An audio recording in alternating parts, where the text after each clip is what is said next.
Welcome to the show. My name is Charlton with Big C. This is Charlton and Big C Sports coming to you worldwide on the iHeartRadio network every Monday through Friday at 5 o'clock p.m. Pacific Standard Time. And Charlton and Big C Sports are broadcasting with iHeartMedia, the #1 media company in the United States of America.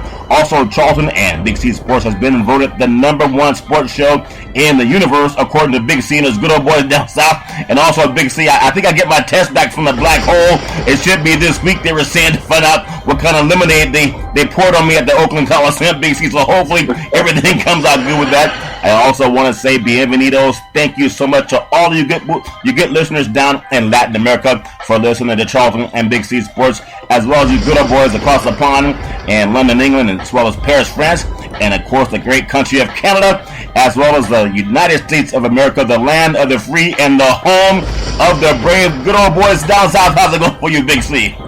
Charlton, we're just getting ready for another marvelous weekend of football. Everybody's watching us because we come on early and we end late, but we always end up on top. Oh, yeah. So, we set the table for everybody else to enjoy football, and we leave the residue out there for everyone else. Well, speaking of residue, man, there's a lot of things going on in our country, and we thank everybody for following sports. We do believe that sports is a way to heal all of our society's ills. It won't happen in church. It won't happen in politics, but it can happen when you sit down and grab a nice cool beer with your friends and watch the games coming up this week. Charlton, you said it there. You were grabbing one of the cool. Oh, man, I'm kind of nervous about that.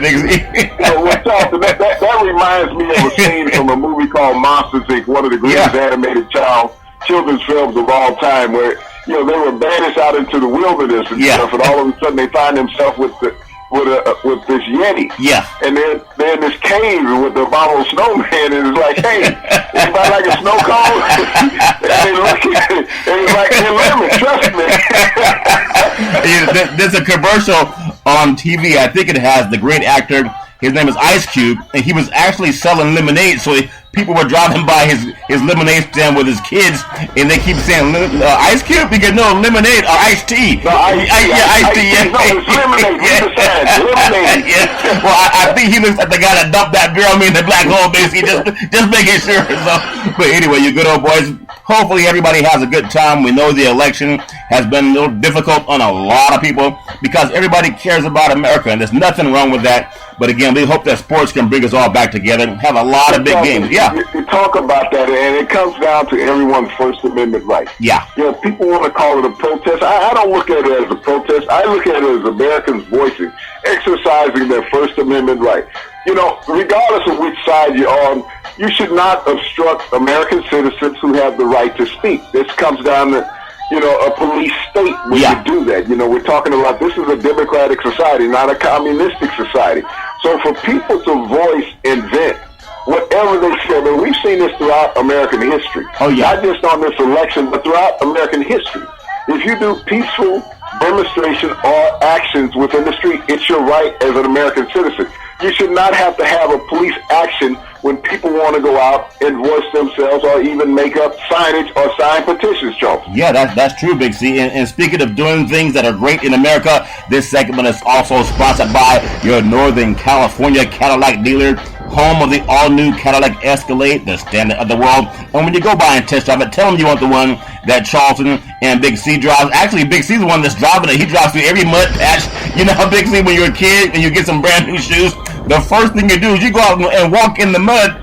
I've never met anyone that got a brand new Escalade. The first thing he do is he finds a good old swamp and goes four-wheeling in it. Big C, how do you go? We're not like you boys on the West Coast. We don't have all these sunshiny days.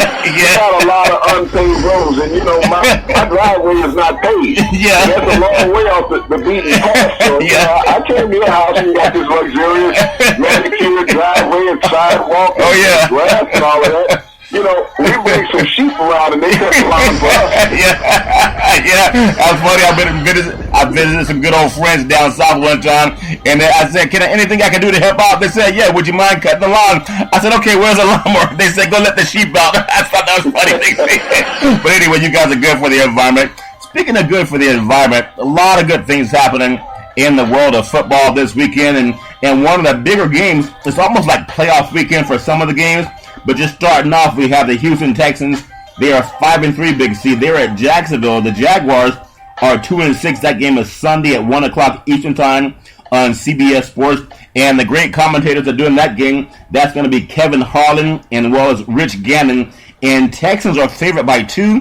I know they always want more out of Brock Osweiler. Sometimes they get it, sometimes they don't, Big C. But your thought on the Houston Texans and the Jacksonville Jaguars? Is that a game that could be an upset? It's at Jacksonville, Big C. I don't know, Charlton. You know, when you look at the Jacksonville Jaguars and Gus Bradley, they just haven't gotten out of that team what they've expected through the draft. You know, Blake Bortles was taken number 1 overall 3 seasons ago, Charlton, and he has just not delivered. Ironically, he was taken in the same draft as the young Derek Carr. Yeah. Oakland Raider quarterback was taken in the 2nd round, and we've seen the maturation of David Carr in Oakland, you know, how he's established himself as one of the elitist quarterbacks in the NFL over the past 2 years, Charlton. Oh, yeah. But Gus Bradley and Jacksonville and Blake Bortles have just struggled. You know, they have a plethora of high-round draft picks. When you think about it, the last 5 years, Charlton, they've drafted in the top 5 every year. Yeah. And they've gotten no productivity out of these players, so their director of player personnel and their GM is just not getting the job done.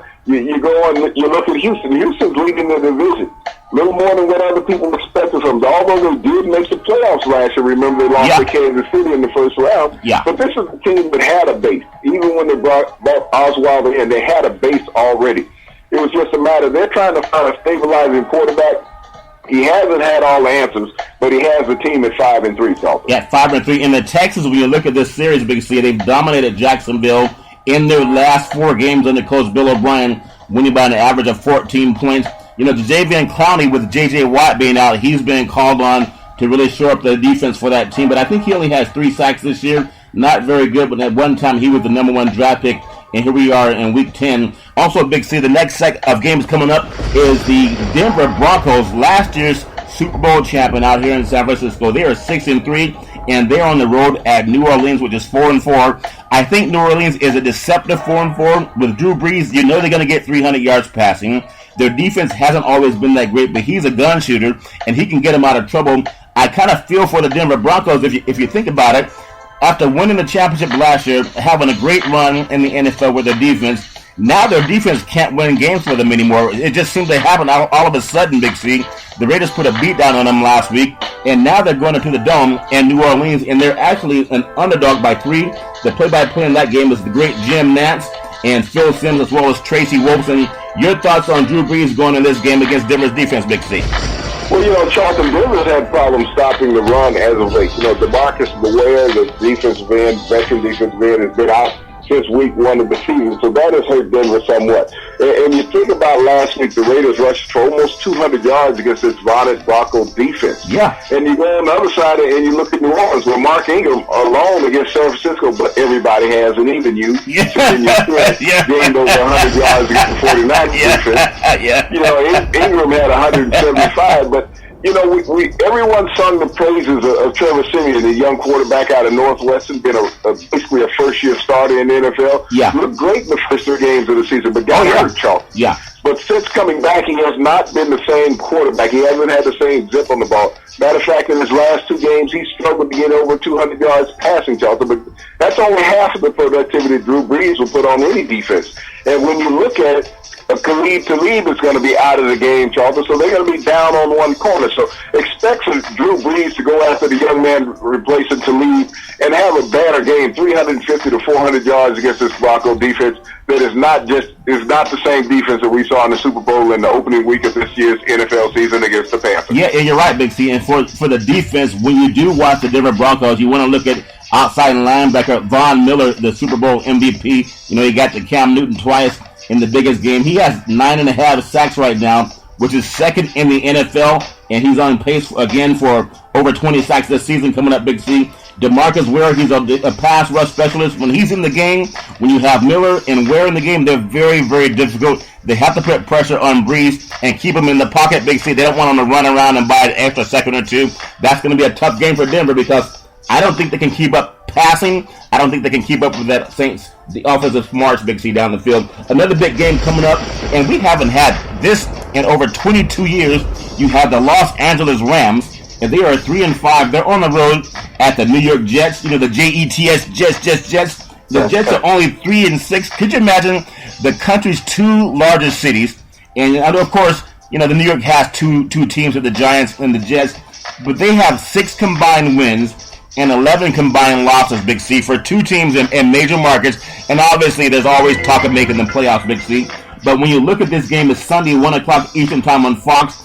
And Don Brenneman, as well as Charles Davis and Peter Shager are doing that game. The Jets are favored by 2, which is ironic with the Rams going all the way across the country, playing an early game, and they haven't been playing that well. But the Jets are getting the 2-point favorite in that game. Your thoughts, Big C? Do you believe in that?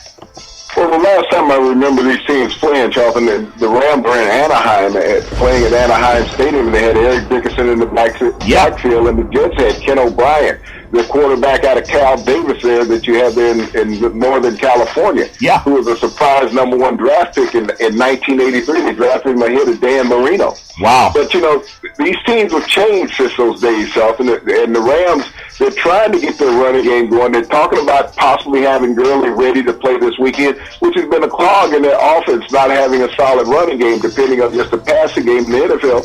And Case Keenum has gotten the ball to receivers, but his receivers have been inept all season. They dropped key passes that seemed like catchable balls. I mean, I could have caught that if I had a cold.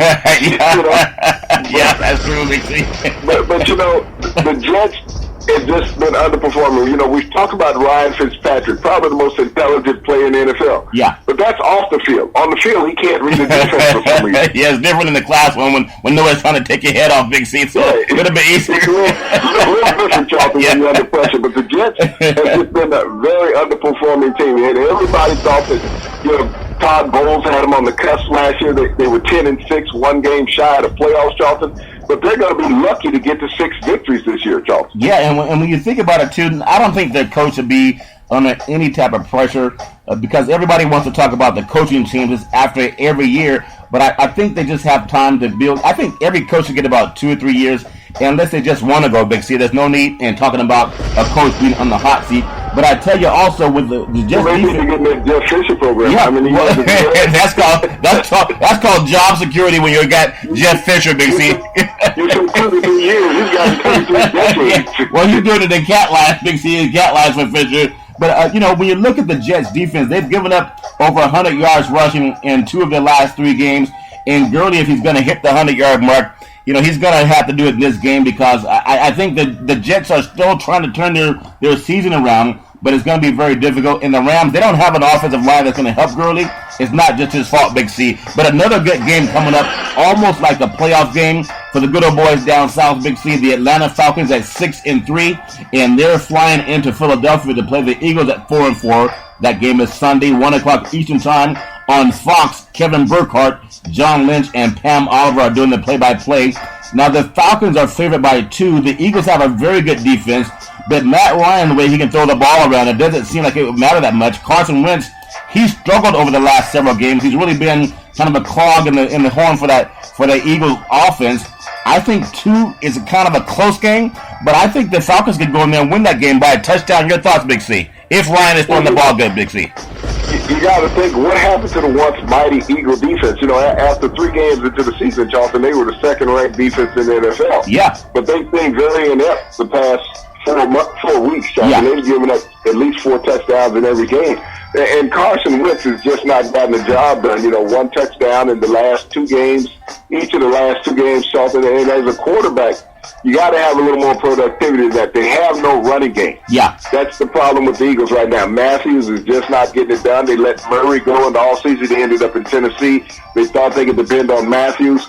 Sproles is more of a back coming out of the backfield. You use him on the swing route, yeah, get him up on a linebacker up the seam, and that's where he has the biggest threat to a team, Charlton. But when you just look at where they are right now, I really see Atlanta. Who's going to cover Julio Jones? Yeah. Matt Ryan has been playing lights out. He's been playing especially now that he smells like fish every time someone gets close to him. Based on the skin he did. That's the reason nobody can get next to him. Yeah. He still got those worms on his hands. He smells like your Escalade. Go ahead, but Matt Ryan's been playing at MVP level this year, Charlton. They have a running game with Devontae Freeman in Atlanta that has really made the difference. But You know, they brought in Mohamed Sanu out of Cincinnati, who really balanced it out with Julio Jones. You now have a capable receiver on the other side with equal speed. So and Tululu at tight end has done a good job. He's developed. He's been out of Stanford now for the last 4 years. But he's starting to develop at tight end. So the Atlanta Falcons, I see this being an easy road win for the Falcons at Charlton. It won't even be close. And Big C, I agree with you. When you look at it, the Falcons, they have 21 sacks on the season, and that's in the last 8 games. You think about it, last year they had 19 on the whole season, Big C. Now, outside linebacker Vic Beasley, he leads the team with the career-high 7.5 sacks. Defensive end Dwight Freeney has an injured thigh, but he's still playing well. I mean, this is a team. The thing that scares me about Atlanta is they throw deep. You know, Philadelphia, they don't throw 40 and 50-yard passes downfield with Wentz the way they do with Ryan, Big C. And they're saying that, you know, Peterson needs to open up the offense and let Carson Wentz throw deep downfield. Well, he can't. I mean, if he could, he would have been doing it before week 10, Big C. Well, yeah, it's almost like what the media was talking about, how Dallas dumbed down their offense so that Prescott could find success. But they forgot to neglect that the NFL dumbed down their defense so he could have success. So you can't do one without the other, all right? Yeah, that's true. You can't dumb down an offense and not dumb down the defense. But, you know, Jerry Jones has more cost than what we realize, that he can call other organizations, look, we need you to dumb down your defense this week so we can beat you. I'm sure that's the phone call that Donald Trump made to all the Democratic voters, Big C. He told them this rigged. He said this election is rigged. He told the truth, but he didn't say which side was rigging it, Big C. That's funny.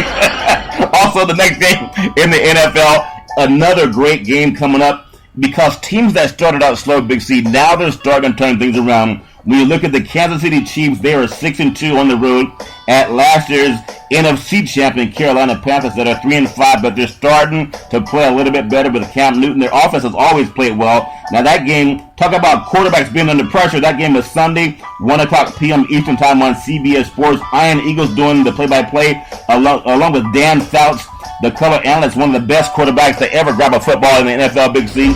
And then when you think about that, they have Evan Washburn doing the sideline reporting. The Panthers are favored by 3. Now, that's kind of a catch game, because if you look at what's happened with with Kansas City, they've won 4 consecutive games in 16 of their last 18 regular season games, including the final 10 last season. Andy Reid knows how to coach in the regular season, Big C. That could spell upset, just in my opinion. Your thoughts, Big C? Well, you know, Kansas City's gotten their running game back up on track, Charlton. Even though Charles is not playing, they got 2 young running backs by committee. And that's been the difference in offense. They've been able to keep defenses at bay. You just can't pin your ears back and go after the quarterbacks. They're also talking about activating Justin Houston this week. 2 years ago, he was the NFL's defensive MVP with recording over 20 quarterback sacks. And now they say that he's not just the largest, so he's healthy. And so that's going to be a key factor. And we know that Carolina's offensive line has had trouble protecting Cam Newton this year, Charlton. He's taken an abnormal amount of shots in the pocket and outside the pocket. So if they can't protect Cam and they're bringing the former MVP pass rusher back into this Kansas City defense that has been playing tremendous football the last month, Carolina would drop another one at home, Charlton. Well, speaking of also having a great defense and a great offense, this segment is also sponsored by the California Lottery. What can a buck do for you? In fact, on Saturday's Powerball, what can $2 do for you, Big C? Over $240 million won by Charlton and Big C Sports. I know I've been saying it time and time again, but I put some holy water. I took some advice from the pastor that wanted to have my money. That's what I said. So when the pastor said, Big C, put some holy water on it, I called the cleaners and I said, hey, don't wash that jersey yet. I got a sign from the Lord, Big C. That water was gold. So anyway, I got the ticket anyway, so we'll be splitting that after Saturday night, Big C. Hopefully, good old boys don't mind if we buy a little bit more moonshine, Big C. Would that be okay with you, good old boys? That's also, Big C, coming back to the NFL, I mean, 2 great franchises. When you think about the Chicago Bears, they're only 2-6 in the nation's 3rd largest city. They're playing at the Tampa Bay Buccaneers. A gorgeous place to go visit, the city of Tampa Bay. They're 3-5. That game's Sunday, 1:00 p.m. Eastern Time on Fox Sports. Now, Dan Halley's doing the play-by-play with David Deal and Holly Sanders. The Bears are favored by 1 on the road. and I guess it's a little bit humidity down there in the South Florida Big C. It's called humidity. Is that what they call it? I thought that was a drink, Big C, but humidity is humidity. But I don't see the Bears going and win. They barely win at home. How are they going to win on the road? And what's going on in that game? What are your thoughts on who's going to take that game, Big C? Well, Charlton, you think about both of these franchises. Both of these franchises have been in the Super Bowl in the last decade. Yeah. But they've both fallen on hard times. Neither one of them can get off the snide. You know, the Bears brought Cutler back last week. They beat the Minnesota Vikings that, started out as the hottest team. Everybody's beating them now, Big C. They're tripping, falling across the sidelines, coming onto the field. They have no stability at quarterback and no running game right now at this point. But the Bears, this is a team that it shocked everybody beating the Vikings last week. But I don't know if they can go into Tampa Bay and win consecutive games. It's been a long time since the Bears have done that. Winston is a streaky quarterback. They're talking about bringing Doug Martin back to stabilize their running game this week. We know what Mike Evans can do at wide receiver down in Tampa. Yeah. Their defensive line is very good down in Tampa also. So if they can put the heat on Jay Pressure and you get to him early, he'll become very skittish at quarterback and throw the ball to anybody, even a referee. Sometimes if a referee is catching more balls than your receiver, that's a sign you might need to look different places for another quarterback. You can see. And now another game we talked about that had all the makings of playoff caliber atmosphere, Big C, when the season began. You have the Minnesota Vikings that are 5-3 on the season, and they are at the Washington Redskins, which are 4-3-1. I hate the tie in the NFL, and that game is Sunday at 1:00 p.m. Eastern Time on Fox. The great Dick Stockton, along with Chris Spielman and Christina Pink, they're going to be doing the play-by-play. The Redskins are favored by 2.5. They're at home, and the way the Vikings have been playing on offense, they could probably win that by more than 2.5. Your thoughts on the Redskins at home versus the Vikings, Big C? Well, Charlton, looking at the Minnesota Vikings, they have no pass rush. Yeah. Their team, not no pass rush, no running game. Yeah. I mean, Adrian Peterson, they have not found a replacement for him. Sam Bradford is only ranked 31st in QBR rating in the NFL, very low. Yeah. And so he's had no productivity. And you think about it, they started 5-0, Charlton. Yeah. They've lost their last 3. But on the other side, when you look at the Washington Redskins, they have the complete package. Although their last game over England ended up in a tie. Yeah. And who can trust the field goal kicker, Charlton? We've seen that. Yeah. They can't make a kick. If you hit them, their wife's going to send out a nasty tweet to you. Yeah, I understand. And they got him a fine. Think about it. The kicker for the Bills, his wife has more pull than Cam Newton, last year's MVP. When he gets hit, they say, okay, you're tough enough. But the kicker gets hit, and Sherman had to pay $9,000, Big C? Is that what it was? So go right ahead, see. But when you look at Kirk Cousins, he's played a lot better than what people expected him after holding out and franchise tagged in Charlton. Yeah. Kirk Cousins in his career as a quarterback with the Washington Redskins has had 19 300-yard career passing games. That's one shy of the franchise record. So expect him to at least tie the franchise record this week, Charlton, in beating the Vikings, because they just have not had a consistent offense. That means their defense is going to spend a lot of time on the field. And Kirk Cousins, he has Jackson, he has Garcon at the wide receivers. Yeah. These guys can make moves down the field, Charlton. And when you think about the Vikings, their defense, they had 19 quarterback sacks through their first 5 games, Big C. That same group only has 3 quarterback sacks in their last couple of games, Big C, in the last 3 games. So that's a lot has dropped off on that team. Obviously, North Turner leaving town for whatever reason. Maybe it's just some personal, didn't get along with the right people, because no one just ups and leaves a team that's still in contention for the playoffs, Big C. Sometimes it's just personalities don't match. And that's a shame, because you have everybody that works hard in the offseason with the OTAs, and you get into a league that's driven by a talent, but then sometimes personality gets in the way. Is there any more insight as to why North Turner is no longer in Minnesota, Big C, with all his experience?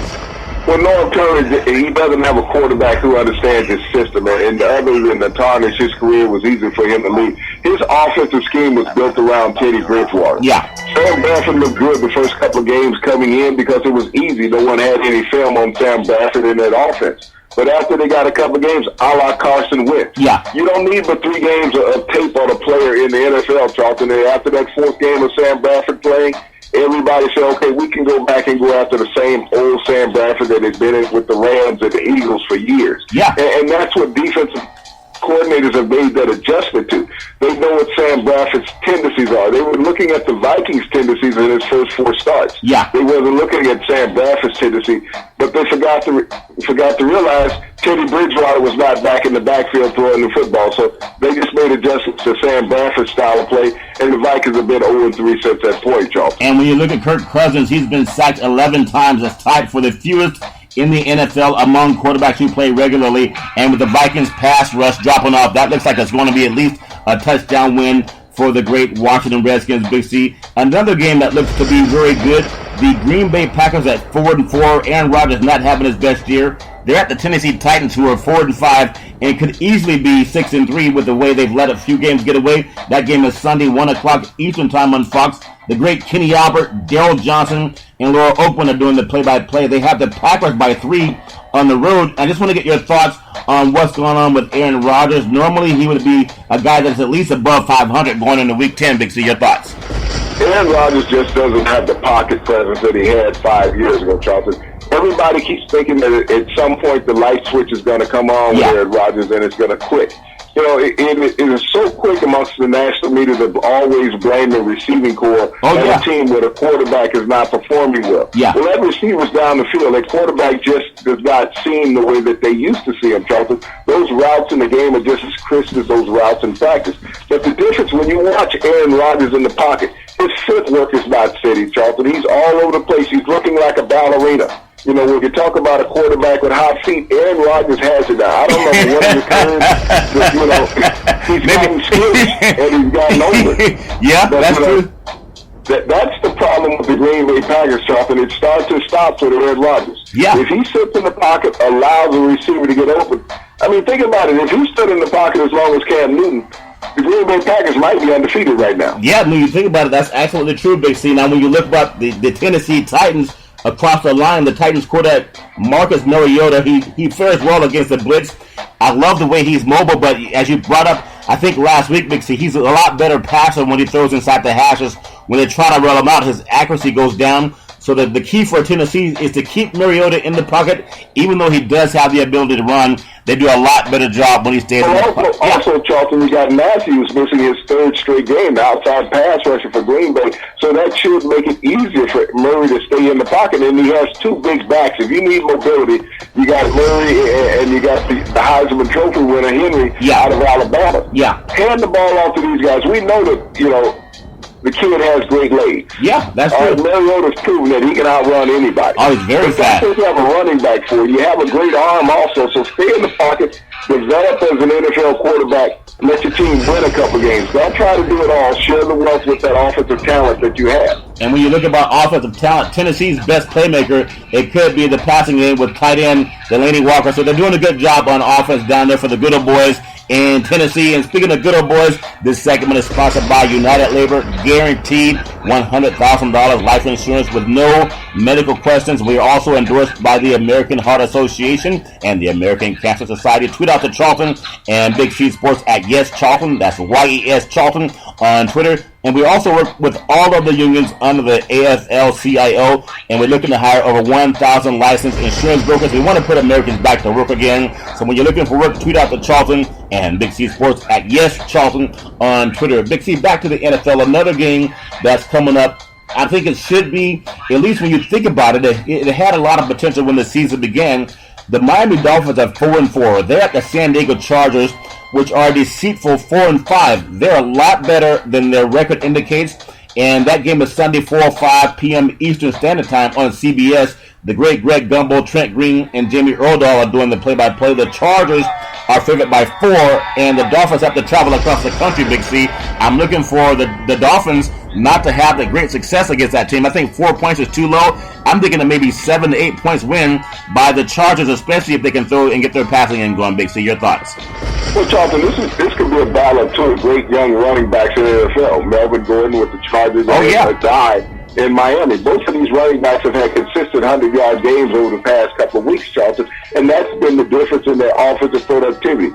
Gordon went out and begged the Chargers to draft him the fullback. Matter of fact, J.J. Watt's younger brother is the fullback for the San Diego Chargers, and he has allowed Melvin Gordon on this season to have 9 rushing touchdowns. Well, all of last season, Charlton, he only had 3. It made a difference. It has made a difference in the Chargers' offensive productivity. And we saw the short winning streak that the Dolphins have gone on. That's because of Ajayi's productivity, Charlton.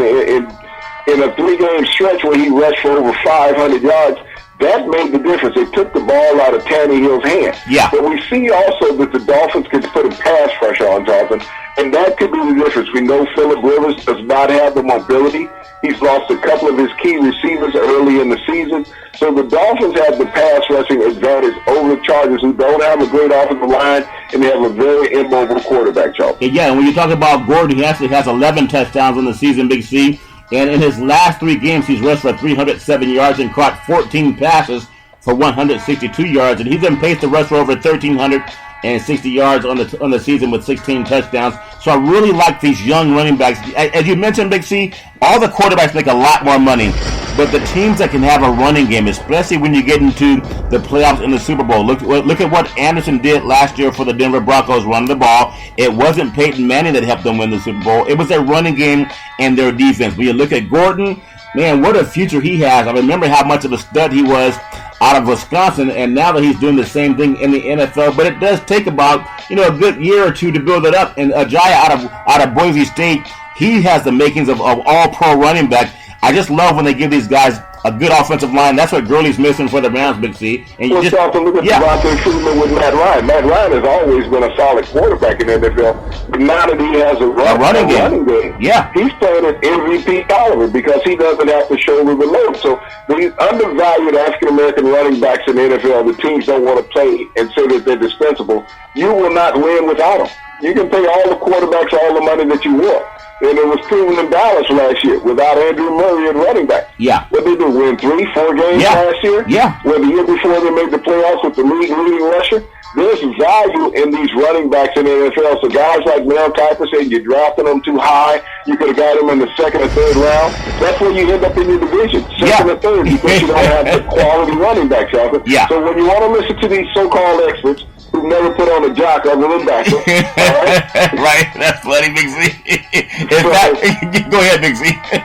They're telling you what it takes to win a football game, but yet they never played or broke a sweat other than under the lights of a camera. Yeah. You gotta understand that every football team is built with a great running back. Yeah. When you look in the NFL and you look at the history of the NFL, you look at the Super Bowls, Charlton. Yeah. Every team that has won the Super Bowl has had a dominant running back. Yeah. Even the New York Giants, they may give the quarterback the MVP, but the game was won because of the running game, establishing a running game in the Super Bowl, even with New England. Yeah. LeGarrette Blount established a running game. With Seattle, Beast Mode established a running game. The Steelers with Franco Harris over the decades. Yeah. The Washington Redskins with Smith and John Riggins. They won Super Bowls off of that. Because they ran the ball. Yeah, that's true. They ran the ball, Charlton. You go back, even the Dallas Cowboys and the Miami Dolphins in the early days of the Super Bowls, when they had running backs, the Dallas Cowboys had Dwayne Thomas, a rookie running back out of Texas State. Yeah. They won a Super Bowl, Charlton. You look at the Miami Dolphins with the three-headed monster that they had. They had a perfect season with King Zonk and Morse.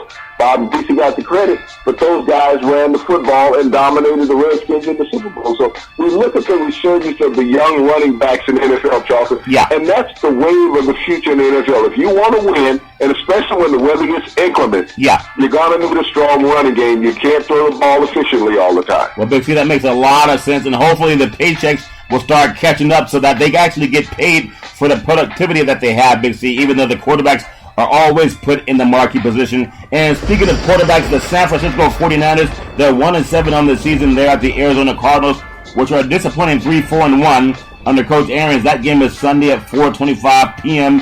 Eastern Time on Fox. Broadcasters the great Chris Myers, Ronde Barber, and Jennifer Hale. And the Cardinals are favored by 13.5 in that game. But I'm telling you, the Cardinals haven't been all that impressive this year.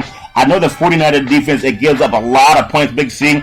But the thing about the 49ers, the one thing they have going for them, I'm not saying they're going to win this game by any means, but last week, when they last played against the Saints, Colin Kaepernick, who's the much maligned quarterback for the 49ers, he accounted for over 87% of the 49ers offense, over 400 yards passing, and he averaged 5 yards a rush. They just need some help on the offense to help, take over some of the opportunities that they're going to need to move the ball down the field. But just your thoughts going into the desert, even though they're going to be in the dome. Your thoughts, San Francisco at Arizona, Big C? Well, Charlton, I don't know if he needs help on offense. He had a 103 QBR rating coming out of that game last week versus the Saints. Yeah. They have to stop someone defensively. They've been, over their last 4 games, they've been giving up over 45 points a game, Charlton. You're not going to win regardless of how good your offense is. Yeah. If your defense weakly is giving up 45 plus points a game. Yeah.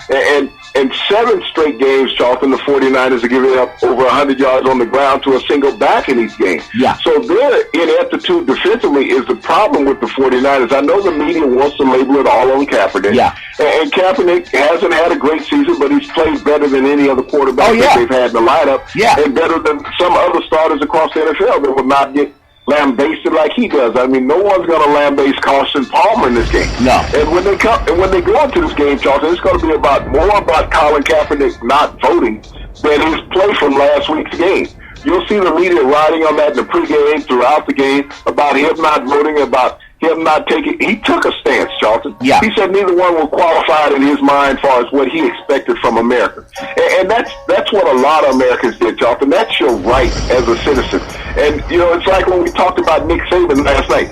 No one blasted Nick Saban for saying he was too busy to vote. Yeah. You know, think about that. Yeah. This is a guy who makes several $1 million a year, but he was too busy to vote. Yeah. So no one's going to blast Nick Saban because he's with the #1 university college football team in America at the University of Alabama. Yeah. But, you know, when you look at it, everybody wants to ride Colin Kaepernick for doing the same thing that Nick Saban did.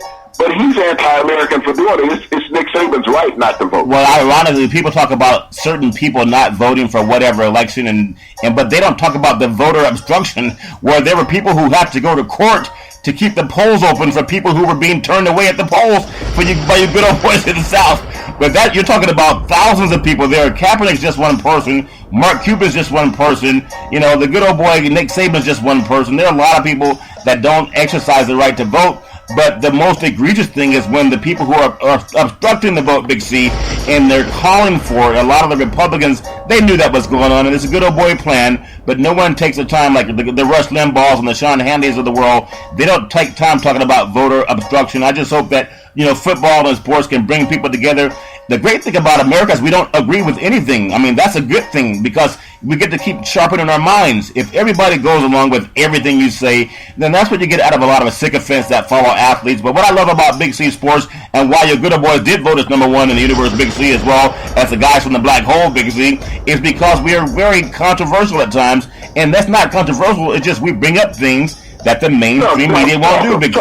Yeah. We are not controversial. It's that little thing in the First Amendment called freedom of speech. Yeah. We are free to speak our minds. We're free to tell the truth, Charlton. There's no controversy in telling the truth. Yeah. There's people who don't want to hear the truth. You can't handle the truth. But we're going to give you the truth. We're going to give you current. We're going to give you the past. We're going to give you the history. Yeah. We're going to give you American society, Charlton. That's what the truth is. That is your First Amendment right to be honest and truthful about voicing your opinion.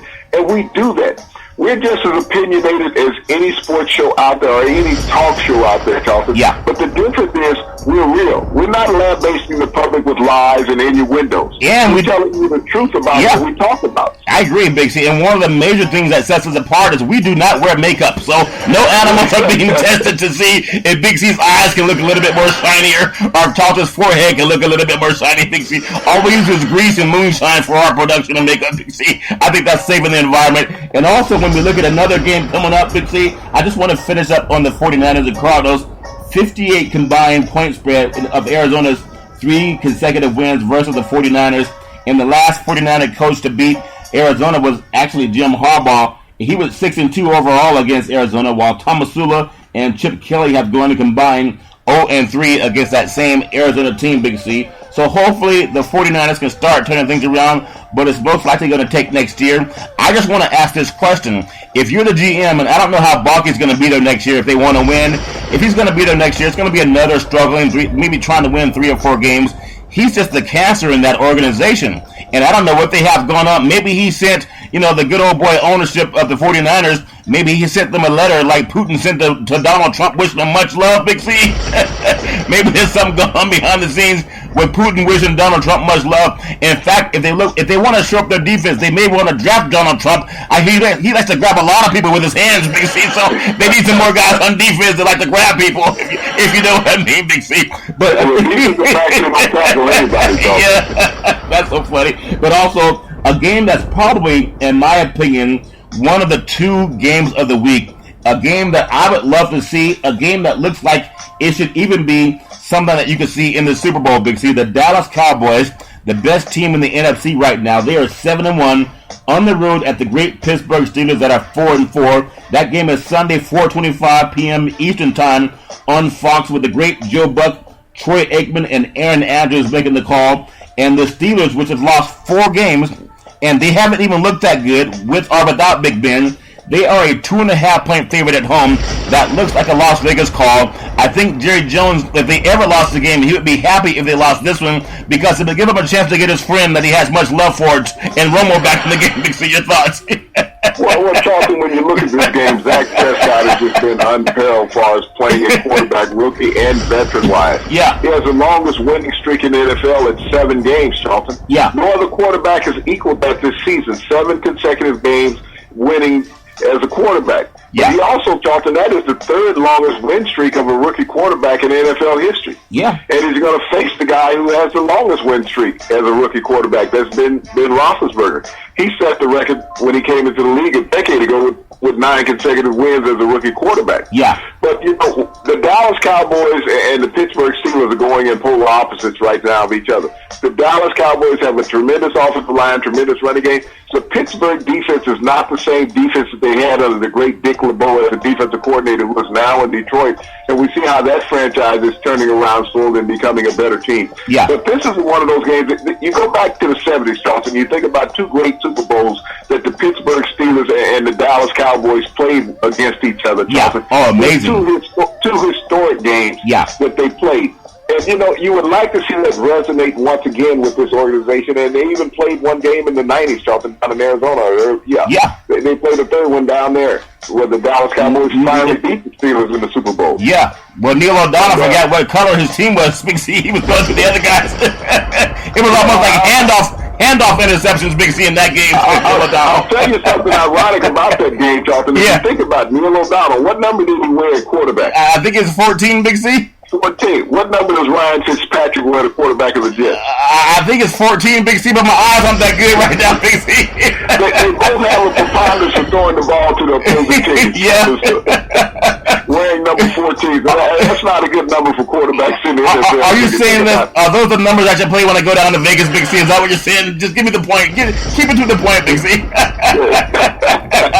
I'll take 14.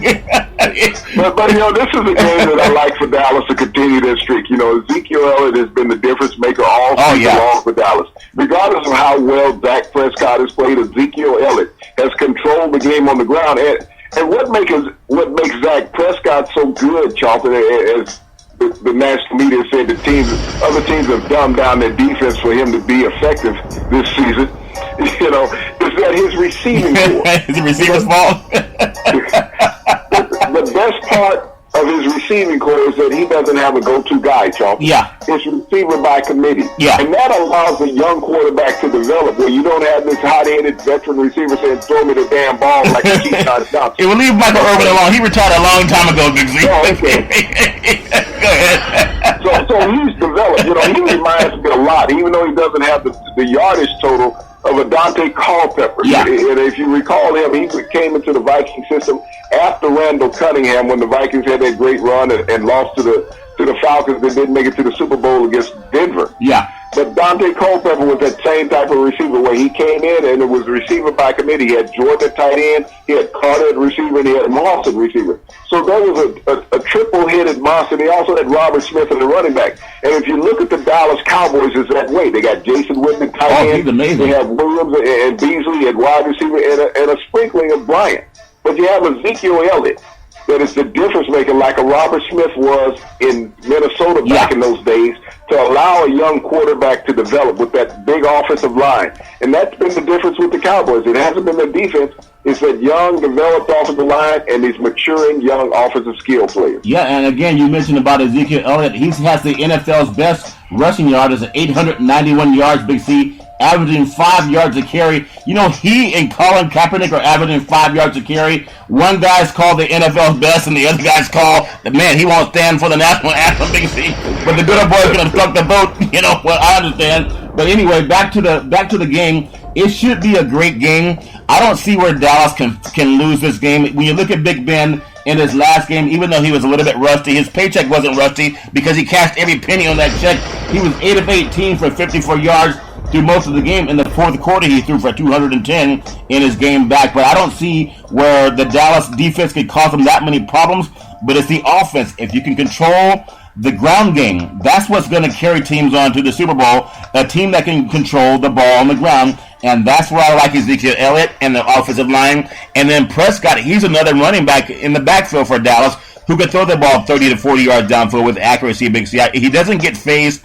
Even if he throws a pick against a good defense, he does not get phased. And thinking of not being phased, he's only throwing one pick in the season. One pick. So being phased, it's no big deal. Yeah, that was great. Yeah, and that was at Green Bay at Lambeau Field of all places. And even with that, they came back and really outshined, the great Green Bay defense and all of the things they talk about with Aaron Rodgers being at home, being unbeatable. And this guy, he was playing in college football last year, Big C. That's what I love about it.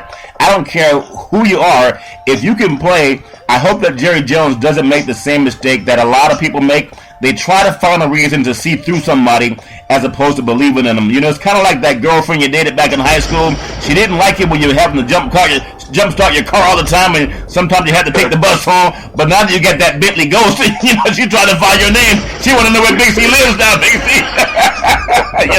But anyway, I think this is going to be a fun game to watch. And speaking of fun, this segment is also sponsored by One Life America Life Insurance. We're the leaders in the country when it comes to a final expense. We're looking to hire over 1,000 life insurance brokers. Tweet out to Charlton and Big C Sports at Yes Charlton. That's YES Charlton on Twitter. And also, if you're looking for anyone who's looking to work in the sports industry, I just want to tell everybody who has a knack for this business, Charlton and Big C Sports are the only sports show on the iHeartRadio network and nationwide that does our show freestyle, meaning impromptu. We don't have a script. We don't have a producer in our ear. We don't have a teleprompter that we're hoping to God it doesn't break down, Big C, like some of the good old boys I see on TV. And I'm issuing a challenge to all of the major networks and broadcasters out there to make our broadcast industry greater. The same way we're asking our presidents to make the country great again, let's make the broadcast industry great. Let's do a whole week coming up on Thanksgiving where no one uses a teleprompter,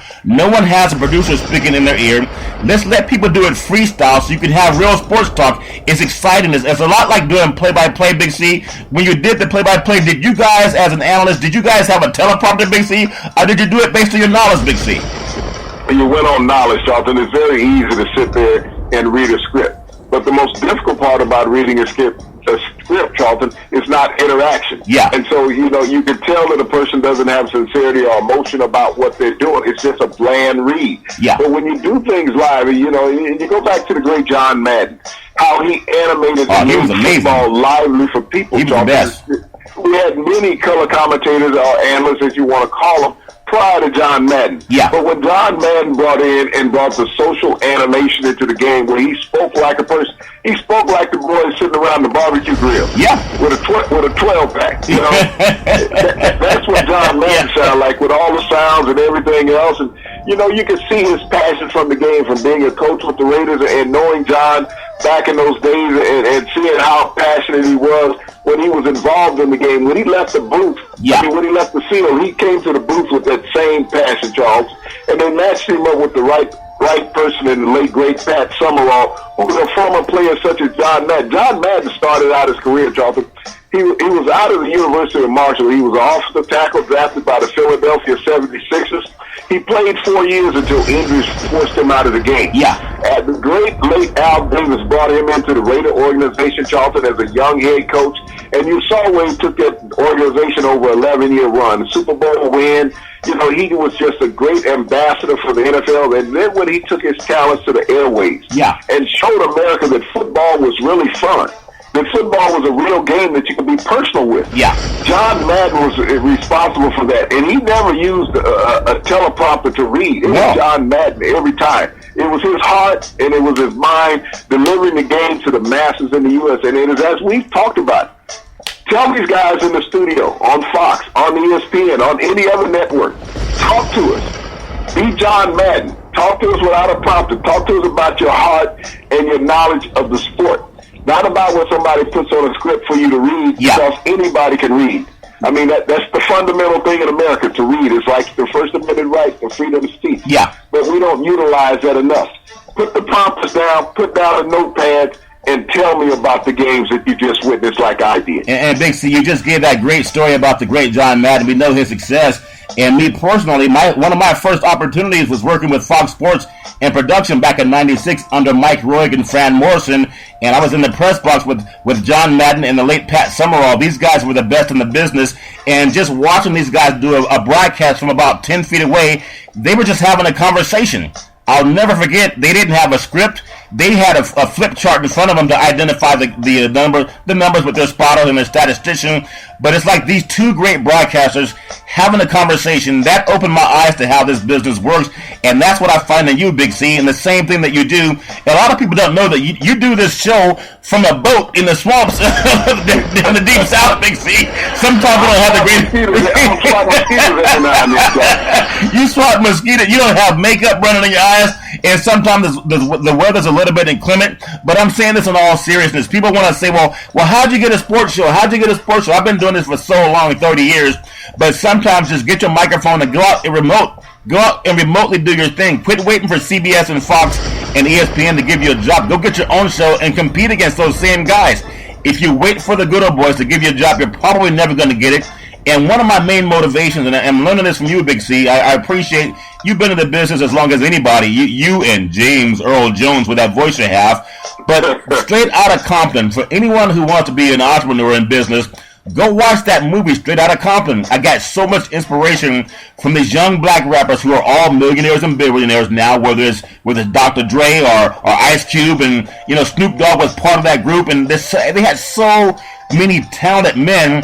But when they worked under somebody else's direction, they were marginalized, Big C. These guys became great because they let their higher self, their own alchemy, soar to the top, and that's why they became great, and that's why Charlton and Big C Sports is the hottest show in the universe. And I'm challenging every producer again, turn off the teleprompter for one whole week, take the producer out, send the producers on vacation. They got the money, Big C. Donald Trump's going to cut all their taxes, even though he doesn't pay his, Big C.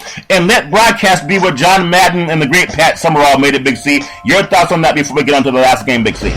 Well, Charlton, what I praise ourselves about more than anything, and we pat ourselves on the back because everyone copies us. All the networks follow what we do, and this is a true story to the listeners.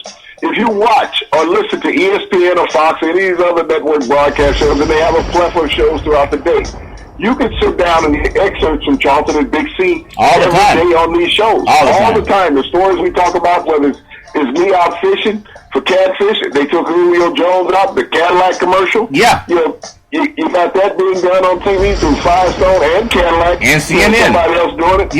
And just the stories we talk about. The things we do. When we brought in music, hip-hop music to the show, now everybody started doing that. We brought in the Hollywood entertainment spin. Everybody led off of that. Some things we stopped doing because everybody else want to ride the coattail on. But we change up because there's so many different things out there to do, to bring to the fans, Charlton. We bring the sports. We bring social America to the fans because it's all interactive with each other. We're just real. We're like the family member that comes over during Thanksgiving. And you're like, damn, is you ever going to leave? I didn't mean to stay so long, Big C, but that moonshine on those ribs that you had, man, that was some good stuff. And again, I do want to apologize to you personally. Your friend, the one that looks like Chewbacca, just tell him I was joking. I wasn't trying to make fun of him, but I've never seen a real guy look like that. But he caught a lot of fish that day, Big C. He got down into the water. He was baptizing himself in catfish with it. I had a lot of fun with that. Okay, so tell him again, I apologize, Big C. He doesn't have to throw mud at me next time I see him. And then also back to the NFL, Big C. One of the games that I think also has the same type of Super Bowl appeal to it that the Cowboys and the Steelers has. You look at the great Seattle Seahawks with the great Pete Carroll going 3,000 miles across the country. They're 5-2-1. They're at the New England Patriots, which are 7-1. That game is going to be Sunday, 8:30 Eastern Time on NBC Sports. The great Al Michaels, Chris Collinsworth, and Michelle Tafoya. I remember working some games with Michelle Tafoya when she was on Monday Night Football over in the Bay Area. And just these great broadcasters that I've seen over 20 years ago, they did their own thing. I mean, for women to go into the business like the great Michelle Tafoya and just be as consistent and as solid as she is, and Pam Oliver and all these women who put in their time. And I think there's been so many people that honestly, they don't understand how hard these people work in a male-dominated environment, Big C, in society. They do excellent work, and I just want to say I just appreciate their work, and that's why I'm encouraging more people to go out and do it extemporaneous, do it impromptu. Pick up a microphone, go cover an event, and make yourself the next John Madden or Charlton and Big C Sports. Big C, your thoughts on that again? Well, you know, Charlton, you think about those veteran reporters, and a lot of the networks are trying to push them aside, but you can't push aside their knowledge, their experience, their relationships with players, with coaches, Charlton, over the decades. That's what brings expertise to a broadcast. The knowledge that they've developed over the years. Yeah. And you can bring in all these young pretty faces all the time with the short skirts and all that, but that's not knowledge about what they're talking about, Charlton. They're script readers. Yeah. I don't need a script reader. I don't need somebody who's looking there in a tight dress, tight pants, telling me about something that they don't know anything about, Charlton, because all they're doing is reading something. Yeah. Give me that lady who has the knowledge of the game, who's not holding that paper up in front of her, Charlton, who's telling you about, because she's developed relationships with these organizations, whether it's basketball, football, baseball. That's a jewel of America, Charlton. That's history that we just don't want to throw away. And it takes so long and so hard to develop these relationships that these networks want to throw it away, because they're not going to get another 100,000 viewers, Charlton, because they have someone on that's 25. That's true. They're not going to do that. But I will tune in to listen to one of those veteran reporters, because I can rest assured, Charlton, that she is like me. She understands and appreciates the game. Yeah. She's not there just smiling and trying to show off a perfect set of teeth. Yeah, that's true, Big C. And also, speaking of perfect teeth, I want to get back to this game. The Seattle Seahawks at 5-2-1 at New England 7-1. Your thoughts on this game, Big C? The great Russell Wilson, the great Tom Brady, and who's going to outdo the other in this game, Big C? Your thoughts? Well, Charlton, just 2 years ago, one of the great Super Bowl finishes of all time, New England and Seattle. Yeah. You know, that game came down to a pick with 2 seconds to go in the game, Charlton, by New England Butler, off of Russell Wilson on a slant route. Yeah. But this is a game that has been building. You know, you look at Seattle, they've gotten better. You know, if Russell Wilson's getting healthier, this is going to be probably the game of the greatest tight ends in the NFL right now currently playing. So you look at Jimmy Graham. Seattle has learned how to use him, catching 2 touchdowns last week.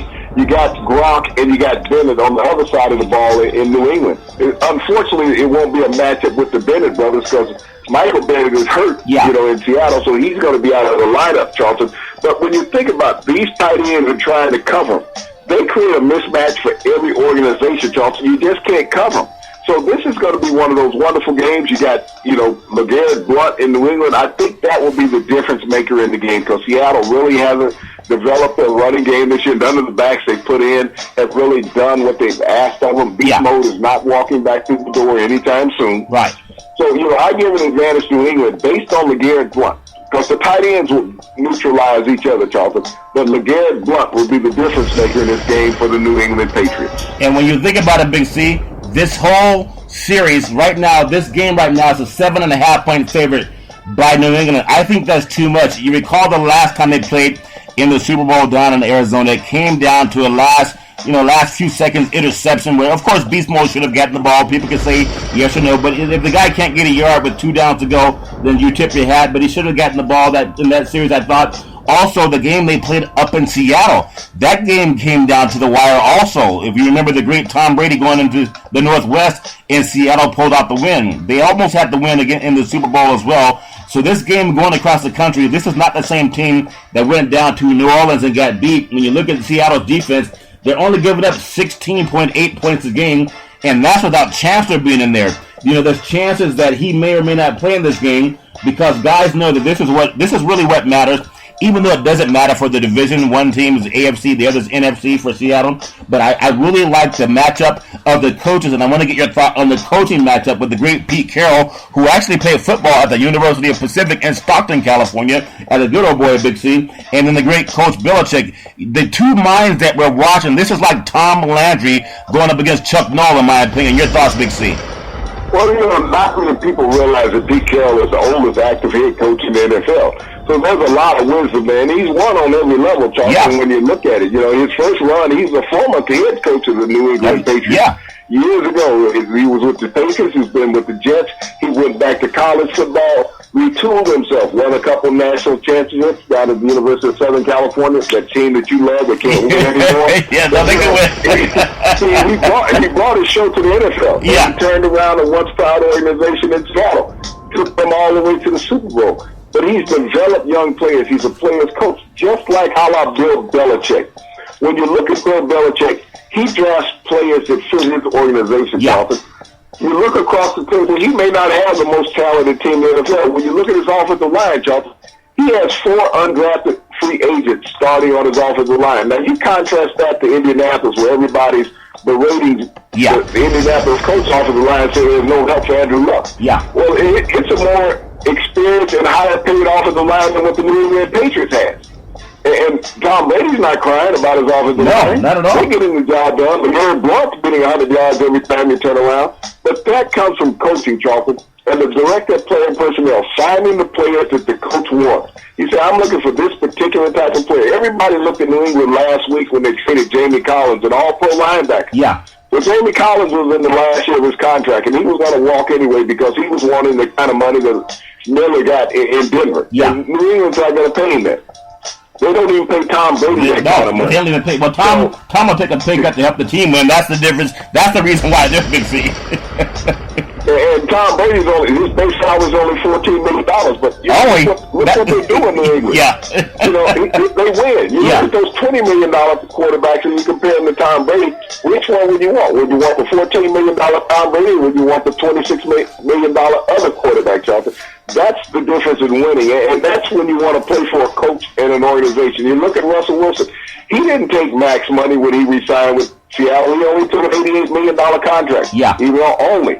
But you think about it. He left money on the table for the Seattle Seahawks to sign other players, Charlton, because he wants to be with the organization for a long time and he wants to win. Yeah. And that comes from the coaches that they have. They instill the values of them of team concept, team first. Because everybody on any professional team, Charlton, is expendable. Believe it or not, they all are. I don't care who you are. Yeah. You will all go someday.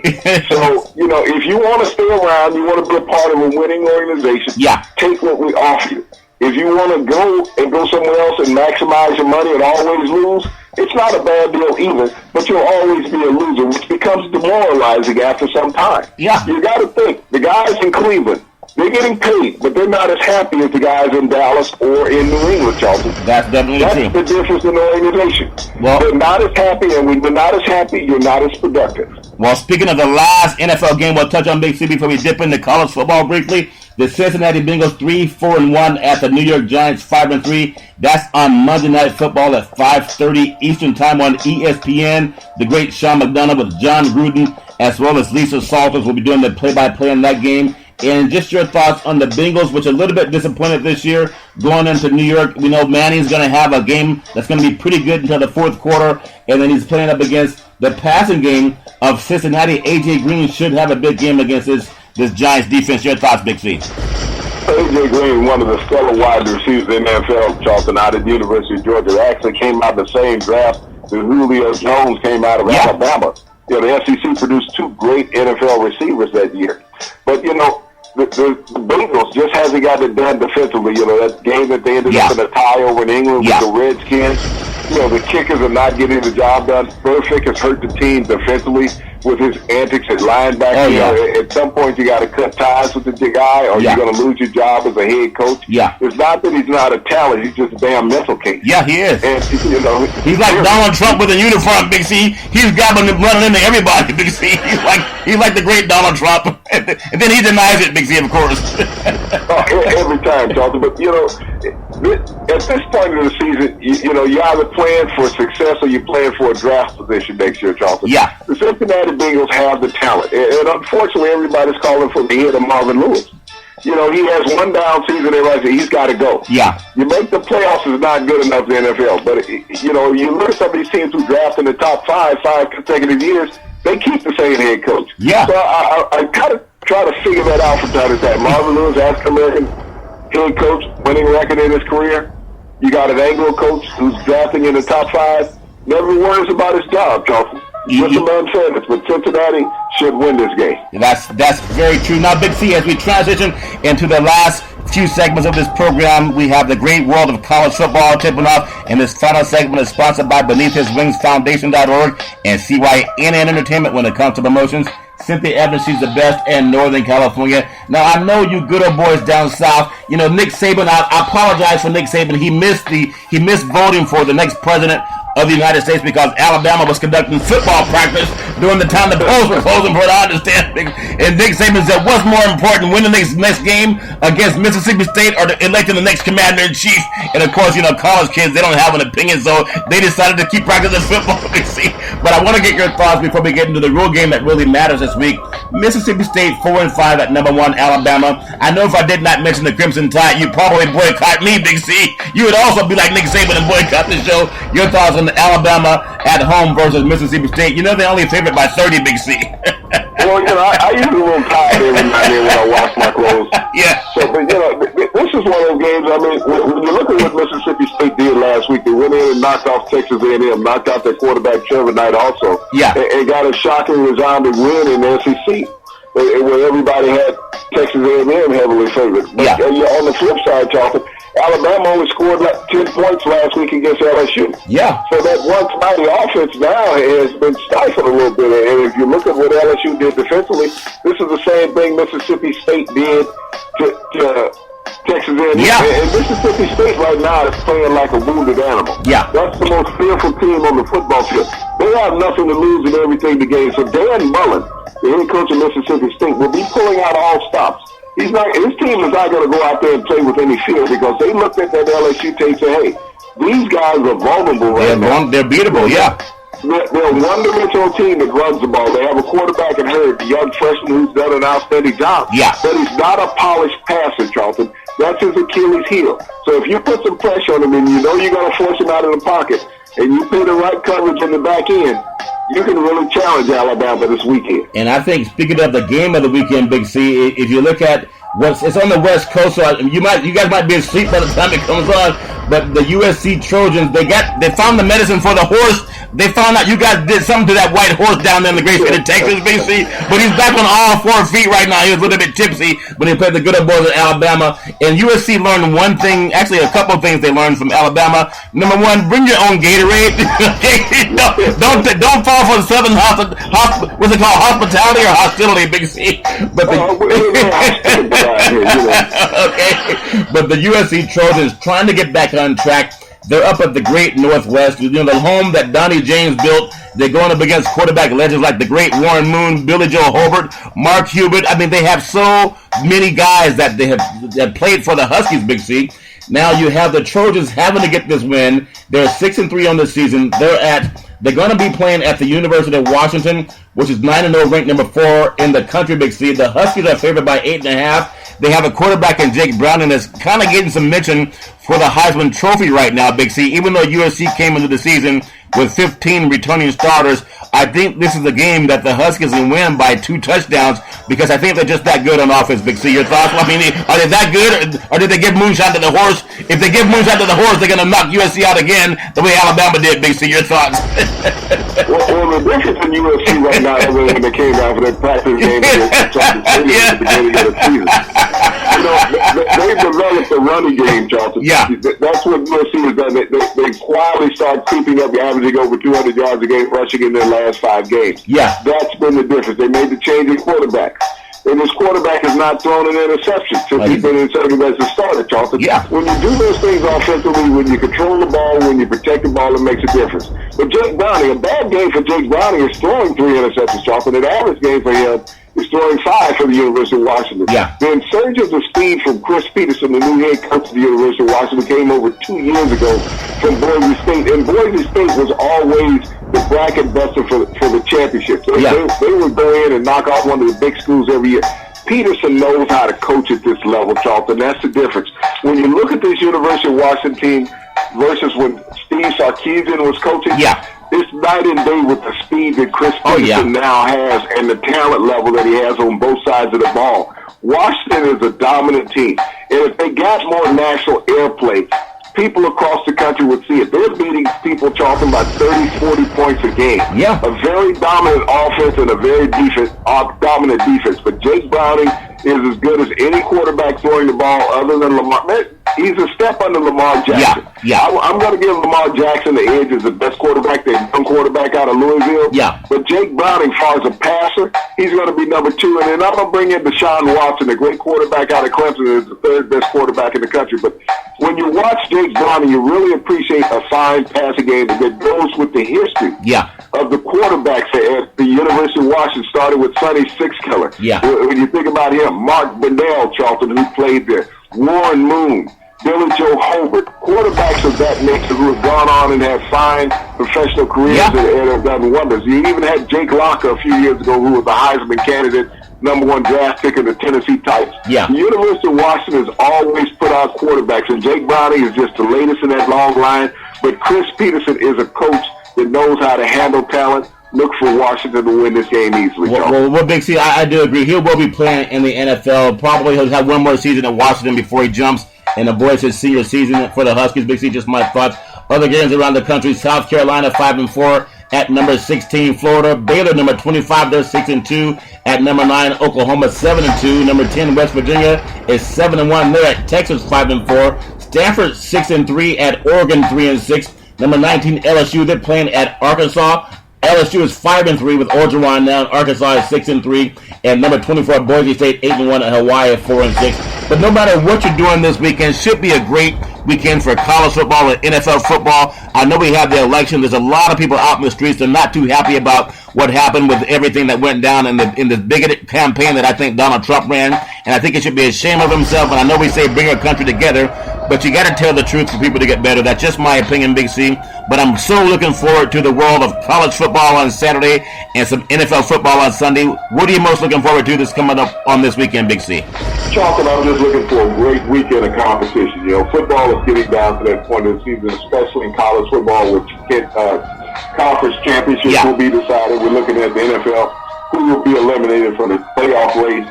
The fall leaves are falling all over. The autumn winds are blowing, Charlton. This is real football climate and excitement time for everybody on the college and high school and professional level. Oh, yeah, and I appreciate it very much. And as we know, this segment is brought to you by Charlton and Big C Sports, the #1 sports show in the universe.